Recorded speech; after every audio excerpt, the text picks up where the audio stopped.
Welcome back. You're watching The Right Stuff, and I'm Veronique Mandal. I love children's literature. I read it as a child, I read it to my children, and I write children's books myself. And for those and other reasons, I've been so excited to meet Margaret McMaster.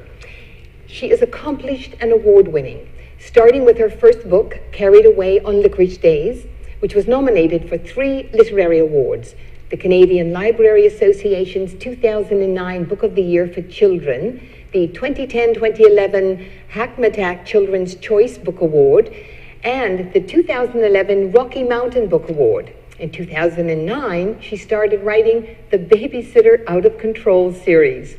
The Babysitter Out of Control, Looking for Love on Mongo Tongo, The Improbable Party on Purple Plum Lane, What Happened in July, which was selected for Best Books for Kids and Teens in the spring of 2013, The Thinking of Wiley Bean, and The Queen of Second Chances.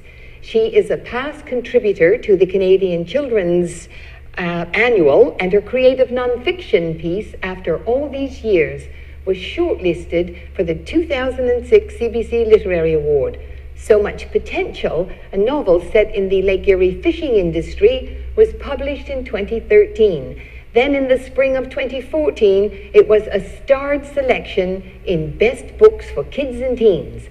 Wow, Margaret McMaster, welcome to The Right Stuff. Oh, my pleasure. You are and have been a very busy writer. Yes, I have.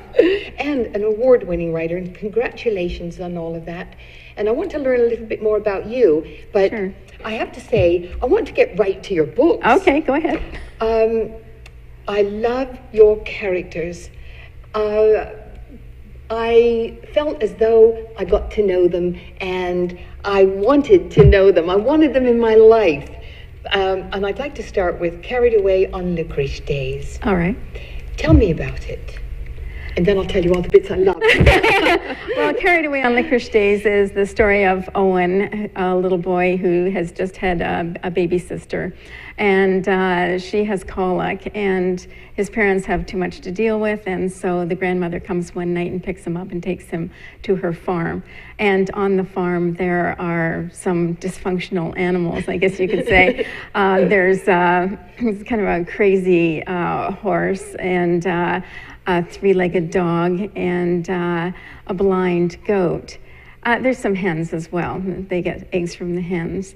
And the story is really about what happens on the farm when Grandma wins the lottery, and how that changes everything, both for Owen and for Grandma. There are some wonderful, there's such homespun, heartfelt wisdom in this book that grandmas usually mete out, but this grandma is just extraordinary. Thank you. Now there were some, oh yes, when she took him for the licorice, and the way she describes the licorice. Do you want the kind that blackens your tongue and rots your teeth out? These are such wonderful types of descriptions that sort of tells one that the writer sort of knew that, experienced that, or had some more knowledge of it. Well, actually, I was, in all my books, I try to focus on boys and getting boys involved in reading and selecting characters that would appeal to them. And one thing I think that really appeals to boys is if you make things really icky. You know, and if it's something that blackens your teeth and, blackens your tongue and rots your teeth, that's something they're really interested in. And the colic. I loved your... When he thinks it's a collie. It's a collie. Tell the audience about this. Well, he just overhears his grandmother talking to the lady that runs the store, Molly, and she's explaining how the baby has colic, and he hears collie, and he thinks that a collie has made the baby sick, and so, he's got the whole picture wrong. But again, how many times have we as kids misinterpreted the words, like the words from songs and that sort of thing, and so I thought that was a pretty common experience that kids have. Yeah, as a little girl, my mother was always correcting me because I would listen to songs, and even though I sometimes knew what the words were, but I preferred the words I thought they were. And so I'd go around the house, you know, chanting these things, and my mother would say, "For the love of God, could you get it right? I've told you 4 times." So there were things in here that resonate, you know, with the reader, I think, when you were a child, you know, when they were children. And I think that's one thing that writers are always looking for, is to resonate with readers. Yes. And tell them about when Grandma finds out that she actually won the lottery. Yes. Yes, well, she actually passes out in the variety store. You know, she can't believe it. And the big mystery comes after that. You know, what is she going to do with the money? And I think what she did with the money was pretty extraordinary. I don't want to give that part away. No, but, we can't. Even though I'd love to, yeah. But we can't. And in the end, I mean, everybody assumes that all's well is going to end well. But because of what she did with the money, the little fellow really learns a big lesson, doesn't he? Yes. Yes, there is reconciliation on a few fronts there at the end. Yes. So did you have fun writing this? I did. Honestly, it was transformative for me, partly because I went through so many edits with it. And this was my first book. I was really new to the process. And now I don't have to go through 50 edits to get a book out, thank goodness. Yeah. A lot of people are thankful for that. Yeah. But yes, I really learned to love the process of writing and editing. And I have become a really good editor. And you know, when people say, you know, what is your advice to writers? Mine is, be a good editor. And even, you know, there's a lot of writers who will let their publisher do the work of the editing and send back comments. And I just couldn't function that way. I've got to do it as I'm going through, and then, you know, there are several edits in the process. I mean, I think the first one is just for continuity and pacing. And then there's another edit to make sure that there aren't any inconsistencies. You know, you don't mention glasses when somebody isn't wearing, doesn't wear glasses, you know, that kind of thing.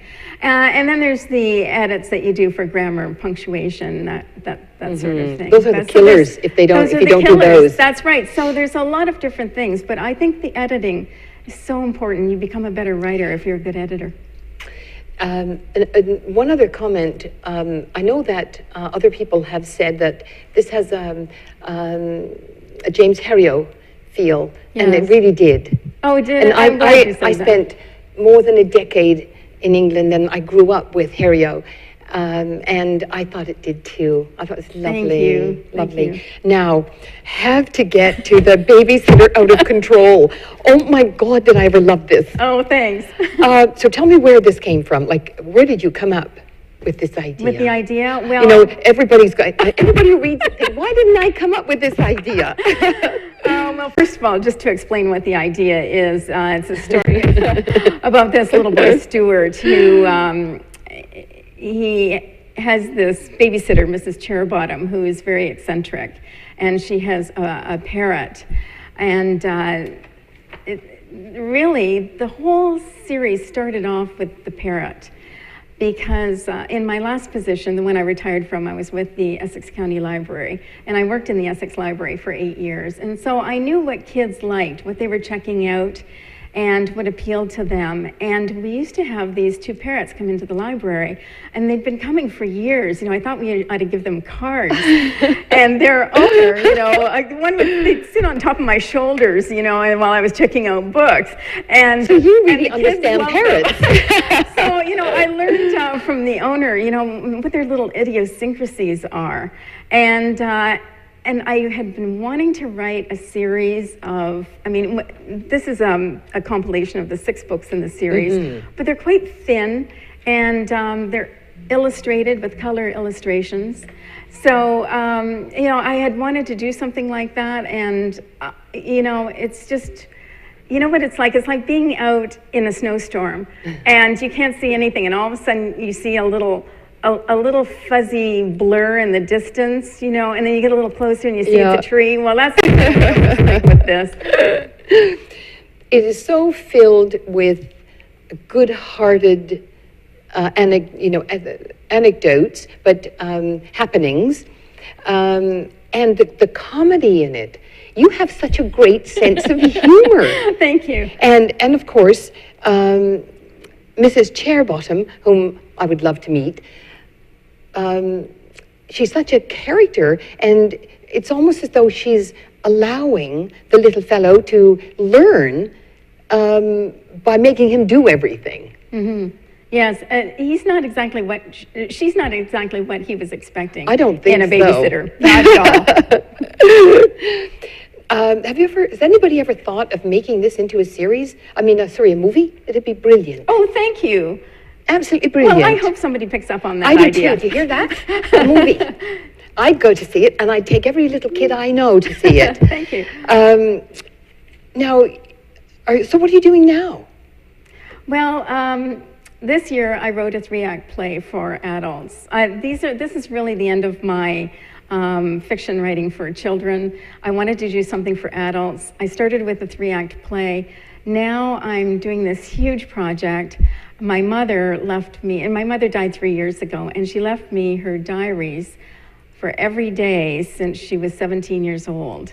And so I have these diaries back to 1941. They are also almost a history of Windsor too. You know, all the landmarks are in there.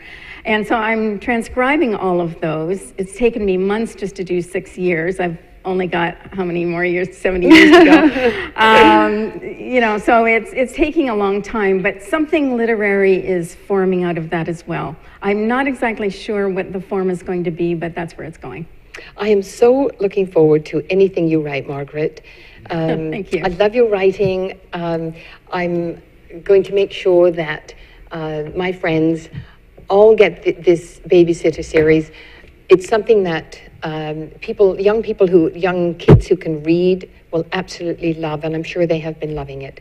I want to thank you so much for coming in. You're very welcome. It's been a pleasure. Thank you so much. I had fun. And for me. Thank you. I'll see you next time.